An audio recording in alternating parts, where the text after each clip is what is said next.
Got two questions, one on press access, and the other on fentanyl and tariffs. Sure. On press access, your predecessor, Karine Jean-Pierre, who presided over many novel press access restrictions, criticized the recent changes to the press pool made by your office. She said in an interview, quote, what we're looking at is what North Korea is doing. What's your response to that, and can you say anything to allay concerns that unfavorable coverage will be punished in this new press pool system? I think that's the same individual who said from this podium numerous times that the commander-in-chief was mentally and physically up for the job, which we knew was a lie. Many people in this room knew it was a lie. Many of you were admonished for asking questions about that truth. So when it comes to truth and transparency, this administration, this White House is setting the example. This president is taking far more questions than his predecessor, Joe Biden, did on a daily basis, and that will continue. And on fentanyl and tariffs, fentanyl produced largely in China has killed 334,000 Americans over 5 years. According to CDC data, that's about 1 in every 1,000 Americans. President Trump has cited this for applying new tariffs to Canada, Mexico, and China. But in addition to China's talk about being ready for any kind of war, they said yesterday, the foreign ministry said that, quote, the fentanyl issue is a flimsy excuse to raise U.S. tariffs and, quote, the U.S., not anyone else, is responsible for the fentanyl crisis.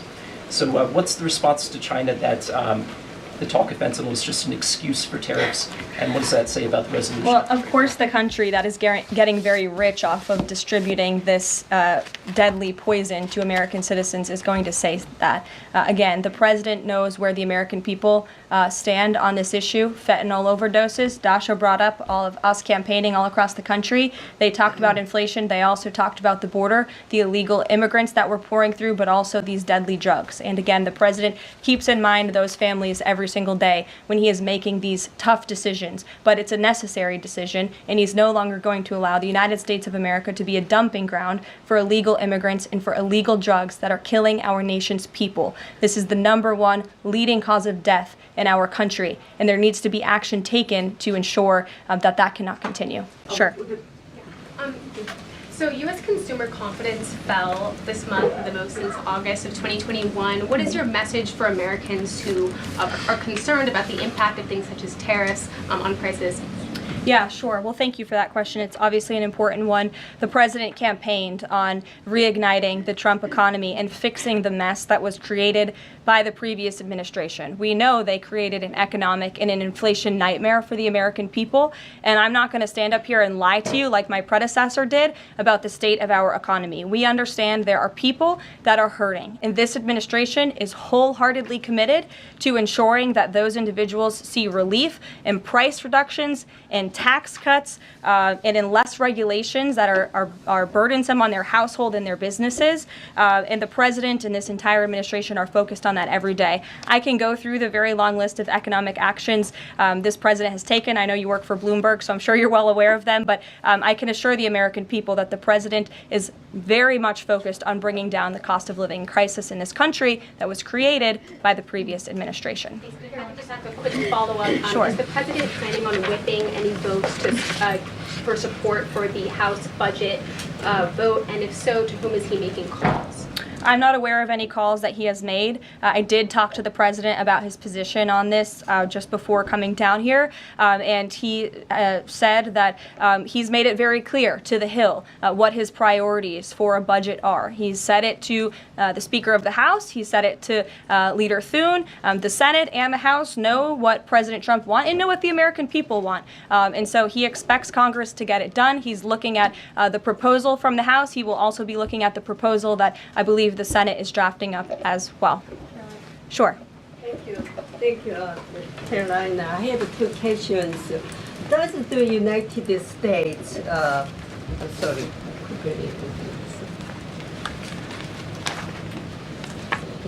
Well, why don't you identify your question and I'll come back to you. Sure, go ahead. So, what guarantee that Israel will withdraw from Lebanon soil after 2 weeks, as the ceasefire terms indicates?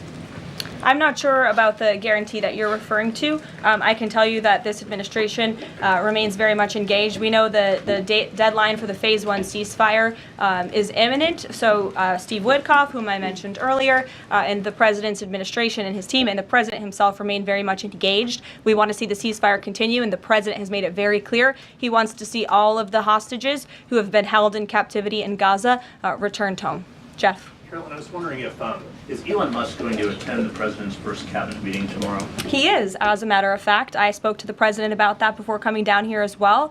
And Elon, considering he is working alongside the president and our cabinet secretaries, this entire administration will be in attendance tomorrow just to talk about DOJ's efforts and how all of the cabinet secretaries are identifying waste, fraud, and abuse at their respective agencies. We look forward to the meeting tomorrow, and I think you'll be hearing from the president and his cabinet where they're on campus tomorrow. I hope you guys are excited. Since some of those cabinet members were caught off guard by the email Nobody from was caught Saturday, off guard.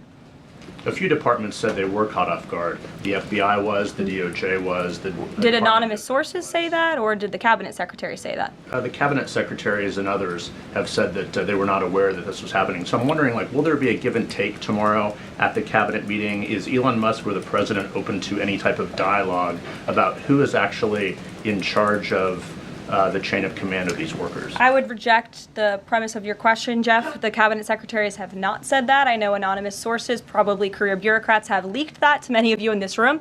But as I said at the beginning of this press conference, everybody is working as one team, and the president respects the decisions of his cabinet secretaries to tell their staff, not to respond to that email because they did so out of interests of national security, and they don't want to obviously risk confidential information. It's pretty common sense. Dasha. Musk has obviously been doing a lot of work. He's been working every day, and a lot of the time weekends.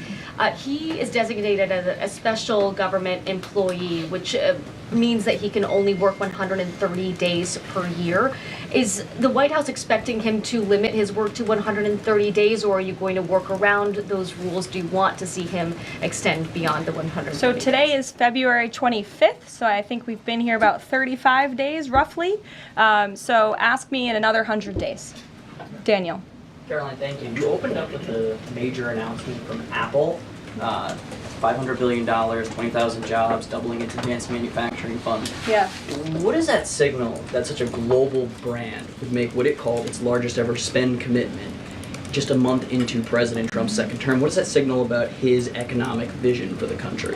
President Trump is a deal maker, and he has restored confidence in business leaders around this entire world. Apple is one of the largest companies on the face of the planet. They employ hundreds of thousands of Americans, but the president wants to see more Americans employed, more investments here in the United States of America. And this is another fulfillment of the president's campaign promises. I recall President Trump at his rallies on the campaign telling the world that if and when I am elected, America is going to be back, and we want your investments to be driven onshore. We want you to hire American workers, and you will have the lowest regulatory burden, the lowest tax cuts, and the president has already proven he's committed to slashing regulation. He's counting on Congress to implement those tax cuts. And so people are encouraged by the president's, again, as Tim Cook called it, they're bullish about American innovation because of the leadership of this president. And it's a stark contrast to the leadership of the previous administration, Joe Biden, who I don't think spent any time trying to recruit any investments or jobs here at home. Mary.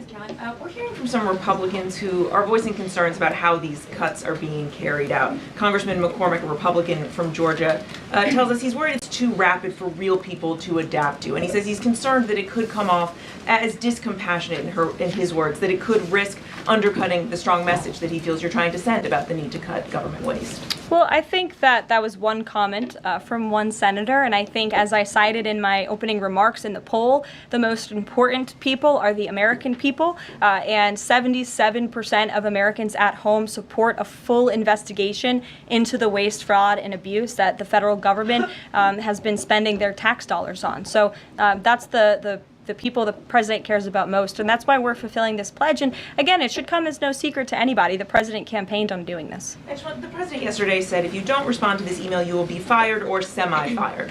What does he mean by that? Again, I've been asked to answer this question 3 times now. It is Semi-fired. What but does it's that mean? but it's in the memo. The president again has entrusted his cabinet secretaries to oversee their workforce. That's why he nominated them to be cabinet secretaries, and so federal workers can be directed to their agency leadership.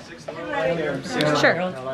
Great, thanks, Caroline. I wanted to ask about a federal judge yesterday was saying that they didn't know who the Doge administrator was and was asking the lawyer for the administration who it was, and the lawyer responded, "I don't know the answer to that. Can you tell us who the administrator of Doge is?" Again, I've been asked and answered this question. Elon Musk is overseeing Doge. There are No, Elon Musk is a special government employee, which I've also been asked and have answered that question as well.